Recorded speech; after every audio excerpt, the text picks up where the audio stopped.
আল্লাহ পাক প্রথমে ছেলেদেরকে বললেন, শোনো সূরা নূর 30 নম্বর আয়াত, আল্লাহ পাক ছেলেদেরকে বললেন তোমরা তোমাদের চোখ নিচু রাখো, এটা আমাদের দায়িত্ব। প্রত্যেকটা ছেলের দায়িত্ব বেগানা মেয়েকে দেখলে চোখটা কি করবে, নিচু, তাহলে আপনি সিডিউসড হবেন, এক কথা। 2 নম্বর, আল্লাহ পাক আমাদেরকে বললেন তোমরা তোমাদের লজ্জাস্থানকে হেফাজত করো। কাদেরকে? আমাদেরকে, মানে ছেলেদেরকে। প্রথমে আল্লাহ পাক ছেলেদেরকে বললেন চোখ নিচু করে রাখো, লজ্জাস্থানে হেফাজত করো, ঠিক আছে। সূরা বানী ইসরাঈল আল্লাহ পাক বললেন জিনার ধারের কাছেও যেও, ধারের কাছেও যেও। আল্লাহ পাক আরো বললেন যদি কেউ জিনা করে ফেলে সূরা নূরে, তাহলে তাকে 100টা বেত্রাঘাত করতে হবে। কয়টা? 100টা, এবং 1 বছরের জন্য তাকে বহিষ্কার করতে হবে। আল্লাহ পাক শাস্তিও দিলেন, শুধু তাত্ত্বিক বিধান দেন নাই, শাস্তিও দিয়েছেন। কারণ শুধু তাত্ত্বিক বিধান দিয়ে হবে?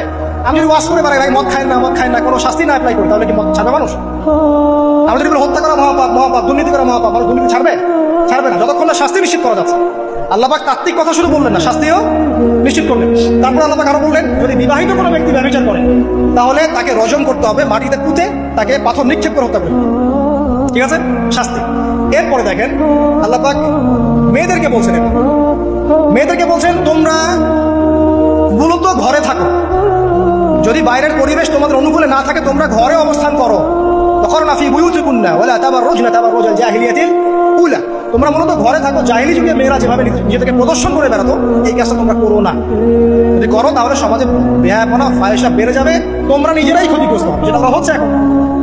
আচ্ছা, এরপর আল্লাহ পাক আরো বললেন হে নবী আপনি আপনার স্ত্রী এবং মুমিন নারীদেরকে বলেন তারা যদি বাহিরে যায় যেন জিলবাব দিয়ে তাদের পুরো বক্ষদেশটাকে ঢেকে নেয়।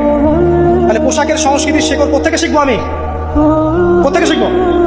আল্লাহ পাক কর্তৃক নাজিলকৃত সর্বশেষ ঐশী গ্রন্থ থেকে শিখবো নাকি?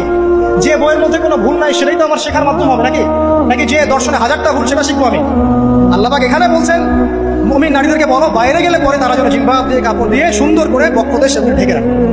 বোরখার কথা এখানে নাই শব্দে, ঠিক আছে, ঢেকে রাখা ঢিলে ঢালা পোশাকের কথা এসেছে।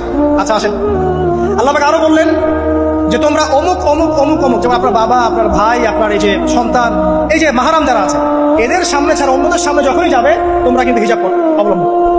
আল্লাহ পাক হিজাবের বিধান দিলেন, চক্ষু নিচু করতে বললেন, লজ্জাস্থানের হেফাজত করতে বললেন, এবং যদি এর পরেও কেউ ভুল করে ফেলে তাহলে আল্লাহ পাক শাস্তির কথা বললেন।